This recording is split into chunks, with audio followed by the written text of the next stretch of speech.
AP French exam, practice test 2, Schmoop. All audio.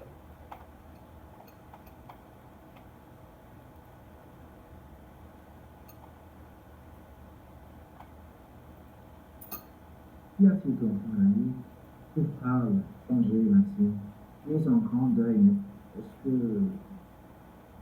Le malheur qui me frappe, mon ami, j'aurais dû le prévoir il y a très longtemps, si l'habitude, la dissipation de ma vie, et surtout le respect filial, ne m'avaient pas aveuglé. N'as-tu jamais remarqué rien de mystérieux, rien d'extraordinaire dans l'intérieur de notre famille? Rien. C'est-à-dire, j'ai bien remarqué que ta mère était un peu bizarre. Elle était charmante, ta mère, mais elle paraissait triste, elle vivait très retirée. Oui, et cependant, elle avait, dans sa jeunesse, aimé le monde avec passion. Puis, tout à coup, nous l'avions vue s'en détacher et se vouer à une vie de réclusion, d'où de mon père. Elle adorait pourtant, ne pouvait jamais la faire sortir. Tu te rappelles, mon père? Ton père? Je crois bien. Un charmant vieillard. Toujours le premier au plaisir. Un vrai type de gentilhomme. Oui, ses brillantes qualités l'attiraient aux gens dans toutes les fêtes. Ma mère refusait obstinément de l'y suivre. Je croyais la pauvre femme atteinte d'une espèce de maladie noire. Bon, il y a 7 ans, mon père m'a appelé chez lui et m'a fait part d'un désir singulier que manifestait ma mère. C'était de me voir suivre un cours de droit. Alors, pour la première fois, mon ami, la pensée m'est venue que les habitudes frivoles de mon père avaient introduit dans notre fortune quelques désordres. Peut-être, me disais-je, ma mère veut-elle que je puisse réparer les erreurs de mon père? Eh bien, Oui, donc j'ai obéi à ma mère, j'ai fait mon devoir, mais en même temps j'ai commencé à la fuir, à l'éviter. Oui, cette pauvre femme qui m'aimait tant et que j'aimais aussi, je t'assure, je l'ai abandonnée chaque jour davantage. Nous nous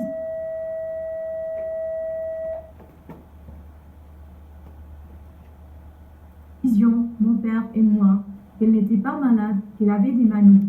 Peut-être, me disais-je, ma mère veut-elle que je puisse réparer les erreurs de mon père? eh bien, Oui, donc j'ai obéi à ma mère, j'ai fait mon devoir, mais en même temps j'ai commencé à la fuir, à l'éviter. Oui, cette pauvre femme qui m'aimait tant et que j'aimais aussi, je t'assure, je l'ai abandonnée chaque jour davantage.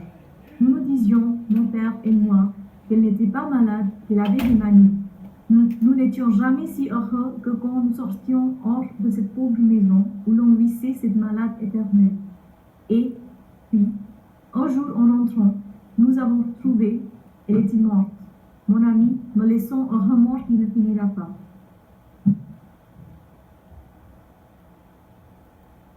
bonjour à toutes et à tous. Soyez les bienvenus encore à cette édition de La santé pour la vie. Je suis Guillaume Fontaine, médecin, et pendant cette partie de notre programme, nous sommes prêts à recevoir vos questions sur notre thème du jour, les cigarettes et la santé. Recevons notre premier appel. Bonjour madame.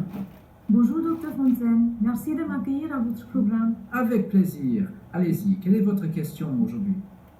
Bon, j'aimerais arrêter de fumer, mais je crains gagner du poids par la suite. Mon doute est-il justifié? Oui, en effet, c'est vrai. L'arrêt de la cigarette est associé à une prise Route de 2, poids. Don Scheffler and John Dirtle, please call Ruth. Don Scheffler and John Dirtle, please call Ruth at 6001. Thank you. En fait, Fumer, mais je crains gagner du poids par la suite. Mon doute est-il justifié? oui, en effet, c'est vrai. L'arrêt de la cigarette est associé à une prise de poids.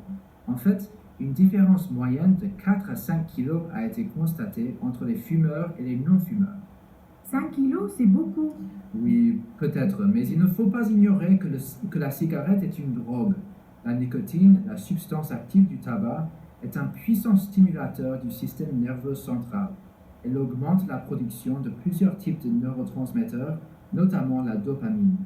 Grâce à cette activité élevée du système nerveux, la cigarette parvient à augmenter la dépense énergétique au repos, mais plus encore à l'effort. Il se peut qu'un fumeur régulier voit son métabolisme augmenter d'environ 10%. Pourtant, Je tiens à vous dire que les non-fumeurs sont moins maigres, mais ils se portent en meilleure santé que les fumeurs.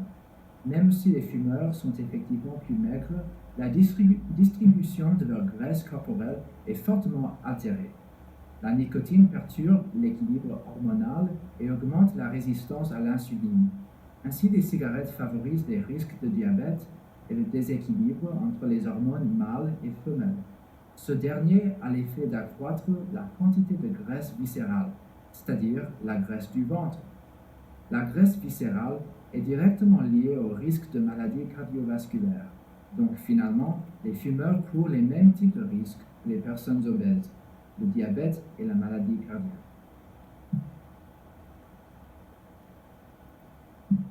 Après une rupture amoureuse, on se retrouve souvent avec des objets souvenirs inutiles et des émotions inexprimées. Une exposition créée à Zagreb, en Croatie, permet aux amants blessés de convertir leurs reliques douloureux ou pas en œuvres d'art. Prochainement, les Parisiens auront l'occasion de voir et même de participer à cette exposition, appelée le Musée des corps brisés. L'origine de l'exposition est elle-même l'histoire d'une rupture qui s'est transformée en œuvre d'art. Après leur divorce, un couple de jeunes artistes croates, voulant garder une mémoire créatrice et non pas destructrice de leur relation, ont eu l'idée de créer un musée où des individus peuvent déposer une relique qui témoigne d'un amour perdu. À l'intérieur du musée, une centaine d'objets et de textes, des souvenirs allant du plus classique au plus ludique et même à l'absurde. Une robe de mariée, une alliance, un téléphone, un ours en peluche, des sous-vêtements, des menottes à fourrure, un ticket de métro et un canard en plastique, tous posés sur des colonnes blanches. Ici, une copie de l'éducation sentimentale de Flaubert témoigne d'une relation parisienne qui aura duré 19 ans. Là, en frisbee, le seul cadeau offert pour fêter un deuxième anniversaire de mariage, accompagné d'un texte vengeur. L'exposition itinérante est souvent colorée par les cultures locales, puisque un appel aux dons est lancé à chaque site où elle s'installe. Aux Philippines, la collecte a produit de nombreux textes évoquant l'émigration.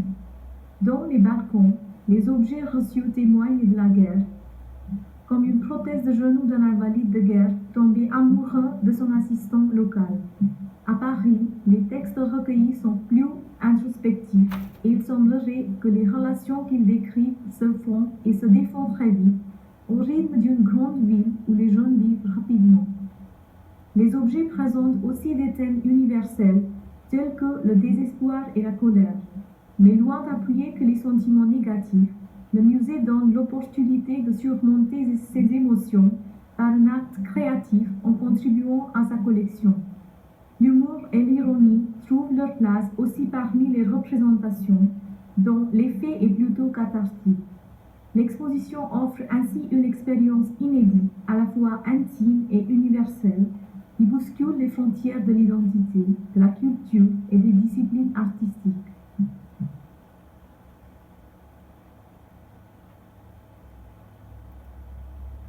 Les platines vinyles sont devenues des instruments de musique alors.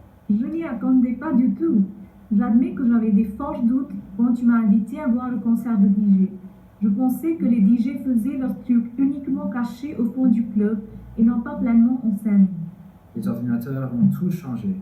De nos jours, tout le monde écoute la musique électronique, le hip-hop, et à travers ces genres, les adeptes du platinisme sont devenus les stars. Le platinisme? Ce qu'on vient de voir, dis-donc. Comment es-tu devenu fanatique de ce type de concert? Je ne me souviens plus. Je suis allé voir le championnat du monde du DJ à Paris en 1998. Et il y avait pas mal de monde et pas mal de DJ français qui ont gagné d'ailleurs. Chaque DJ n'avait que 5 ou 6 minutes et il en est ressorti que chacun a employé une espèce de dramaturgie.